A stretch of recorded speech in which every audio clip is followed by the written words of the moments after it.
What would you say about a person who did not read any books and write a single letter, but mentioned about a civilization which was kept secret in the darkness of history, as if he had witnessed it, and then his news would be approved by scientists with their researches after him, 1,400 years later?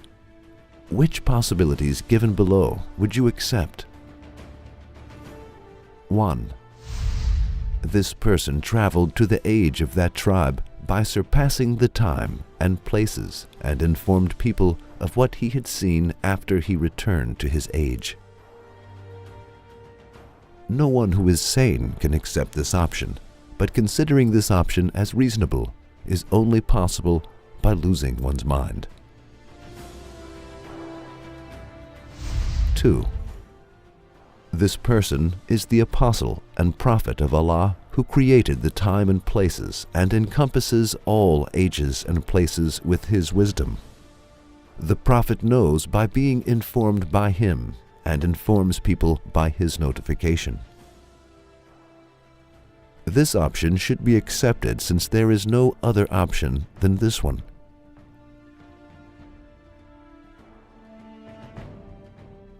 Yes, there are no two ways, but only one. That is, believing that this person is certainly the apostle of Allah.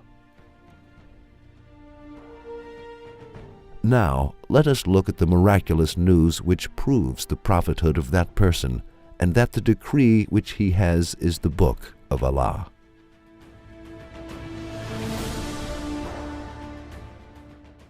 Seest thou not how thy Lord dealt with the Ad people of the city of IRAM, with the lofty pillars, the like of which were not produced in all the land?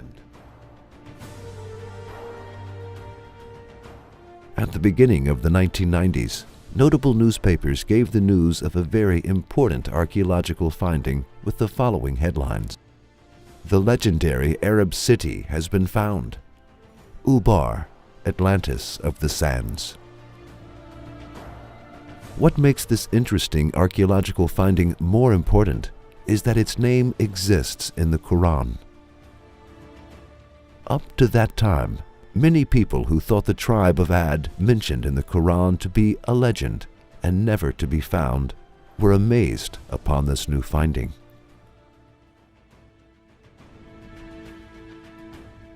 Nicholas Clapp is the amateur archaeologist who found the city that is mentioned in the Qur'an. While researching for the Arabian history, the Arabic historian and documentary producer Nicholas Clapp came across a book called Arabia Felix, which was written by Bertram Thomas, an English researcher in 1932. Arabia Felix is the name given to the region of the South Arabian Peninsula of Romans and covering the parts of Yemen and Oman nowadays.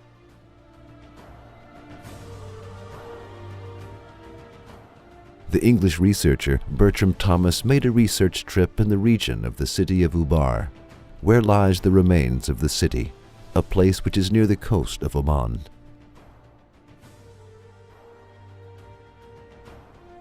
During the trip, he met with Bedouins who were living in the desert, and they showed him an old pathway and told him that this pathway belonged to a very old city called Ubar.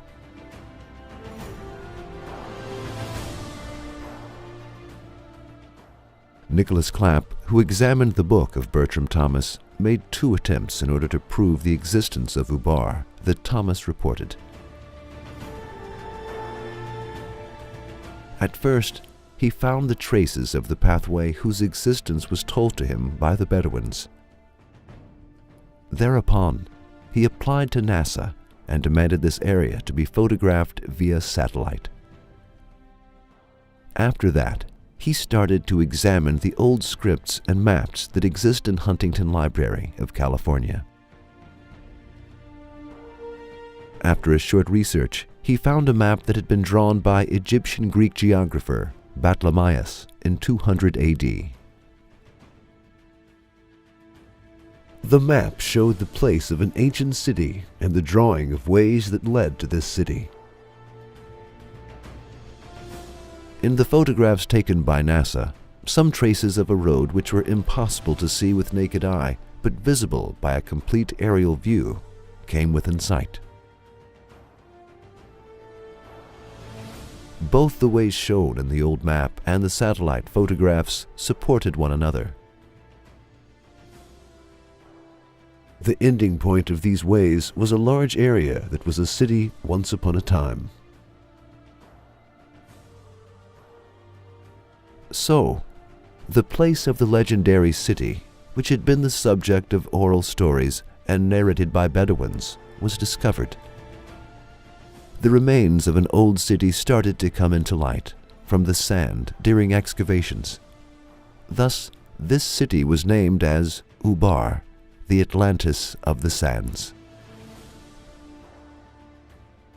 The actual evidence proving that this old city is the city of Ad, which is mentioned in the Qur'an, is the remains of that city. From the first moment of uncovering the ruins, it was seen that this collapsed city had belonged to the Ad nation, and the pillars were the pillars of IRAM, mentioned in the Qur'an. For tall pillars mentioned in the Qur'an were found during this excavation.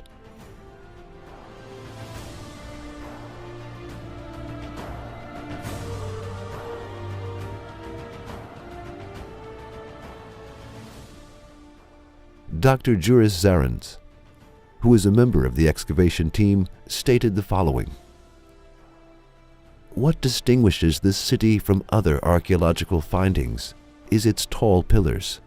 Therefore, this city is the city of Ad nation, IRAM, which is mentioned in the Qur'an."